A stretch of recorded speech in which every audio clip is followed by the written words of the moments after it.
Hi, Emma. What do you like to do in your free time? Hi, Sarah. I like reading books. What about you, your hobbies? My hobbies are reading, cooking, and listening to music. Stop scrolling if you want to change your life. We just finished day 10, and it's mind-blowing. Comment below to join us. Hey everyone, welcome back to our English speaking podcast. I'm really happy to have you with us again because today we're going to talk about something simple, fun, and very easy to talk about in everyday English. And I'm B. Today's topic is actually one of my favorite topics because we're going to talk about hobbies and free time, the things we enjoy doing when we are finished with work, study, or all the other responsibilities of daily life. Exactly. And I think this is a great topic for English learners because when someone asks you, what do you like to do in your free time? You should be able to answer naturally without thinking too much. Yes, and you don't need difficult vocabulary or complicated grammar to have a good conversation. You can talk about your hobbies using simple English and a few useful sentences.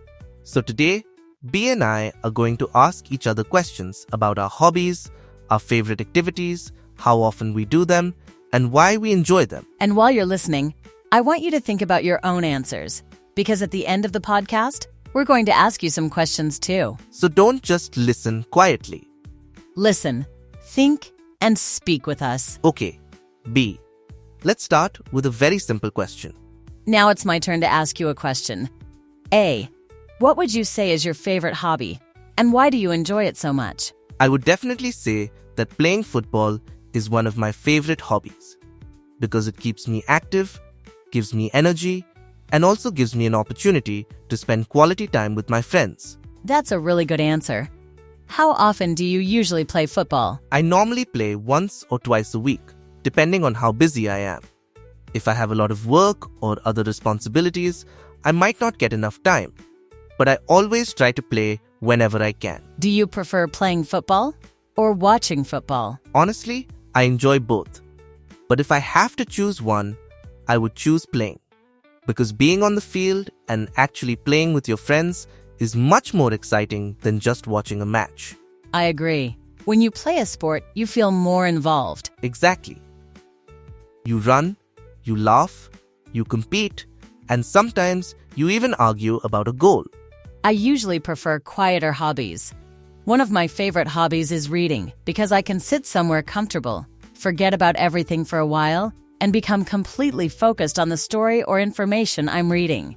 What kind of books do you usually enjoy? I like books about personal development, interesting stories, and sometimes books that teach me something useful about life, people, or different cultures. Okay, we've talked about our hobbies, our free time, and even the hobbies we want to try in the future. But now, we want to know something about you. Exactly. And this part is a little different, because we're not going to give you the answers. You are going to answer us. So, are you ready to test your English? Don't worry if you're a beginner, and please don't stop because you think your sentence is not perfect. The goal is not to speak perfect English. The goal is to start speaking English with confidence. So, let's begin with our first question. And this time, I want you to imagine that you are talking to a new friend. Here's the question. What do you like to do in your free time? And why do you enjoy doing it? Take your time. Think about your favorite activity and try to give us a complete answer instead of saying only one or two words. For example, you could say, in my free time, I enjoy listening to music because it helps me relax after a busy day and makes me feel happy. See? That was simple, but it was also a complete and natural answer. Now let's make it a little more interesting. Imagine your new friend asks you another question. What is one hobby you could never get bored of, even if you had to do it again and again? Interesting question, right? Maybe your answer is reading, playing football, cooking, traveling, drawing, watching movies, or something completely different. And here's a useful way to answer. I could never get bored of because... For example, I could never get bored of traveling. because every new place gives me a different experience and something new to remember. Very good. Now we're going to challenge you one more time. Imagine your friend says you have an entire day with no work, no school, and no responsibilities. How would you spend that day? Think carefully, because there is no wrong answer here. Maybe you would spend the morning sleeping, have breakfast with your family, meet your friends in the afternoon, and watch a movie at night. Or maybe you would do something completely different. The important thing is that you explain your answer in English. You could say, if I had a completely free day, I would spend it with my friends because I don't get enough time to see them during a busy week. Now, one final question, and this one might make you think a little. If you could learn any new hobby this year, what would you choose? And what would you hope to achieve with it? Okay, we've talked about our hobbies, our free time, and even the hobbies we want to try in the future. But now, we want to know something about you. Exactly. And this part is a little different, because we're not going to give you the answers. You are going to answer us. So, are you ready to test your English? Don't worry if you're a beginner, and please don't stop because you think your sentence is not perfect. The goal is not to speak perfect English, the goal is to start speaking English with confidence. So, let's begin with our first question. And this time, I want you to imagine that you are talking to a new friend. Here's the question. What do you like to do in your free time? And why do you enjoy doing it? Take your time. Think about your favorite activity and try to give us a complete answer instead of saying only one or two words. For example, you could say, in my free time, I enjoy listening to music because it helps me relax after a busy day and makes me feel happy. See? That was simple, but it was also a complete and natural answer. Now let's make it a little more interesting. Imagine your new friend asks you another question. What is one hobby you could never get bored of, even if you had to do it again and again? Interesting question, right?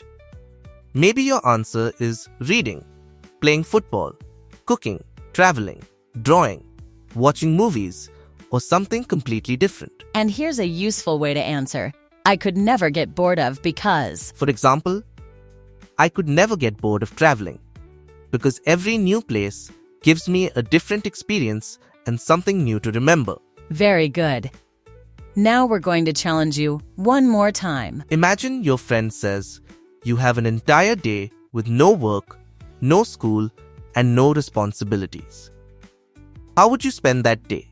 Think carefully, because there is no wrong answer here. Maybe you would spend the morning sleeping, have breakfast with your family, meet your friends in the afternoon, and watch a movie at night. Or maybe you would do something completely different. The important thing is that you explain your answer in English. You could say, if I had a completely free day, I would spend it with my friends because I don't get enough time to see them during a busy week. Now, one final question, and this one might make you think a little. If you could learn any new hobby this year, what would you choose? And what would you hope to achieve with it? Don't just say, I want to learn photography. Try to explain why you want to learn it and what you hope to do with that skill. For example, I would like to learn photography because I love nature, and I hope to take beautiful pictures when I travel to new places. That's much more interesting, and it gives you more opportunities to practice English. And remember, the longer you speak, the more comfortable you become. You might make mistakes at first, and that's completely normal. Every confident English speaker was once a beginner who was afraid of making mistakes. So don't wait until your English is perfect before you start speaking. Start speaking now, and your English will improve along the way. And here's today's final challenge. Write your answer to this question in the comments. If you had one completely free day, what would you do and why? Try to write at least 2 or 3 sentences. And don't worry about making a small mistake. We'll see you in the next episode, where we'll have another interesting conversation and another chance for you to practice your English. Until then, keep listening. Keep speaking. And most importantly, Keep believing that you can improve.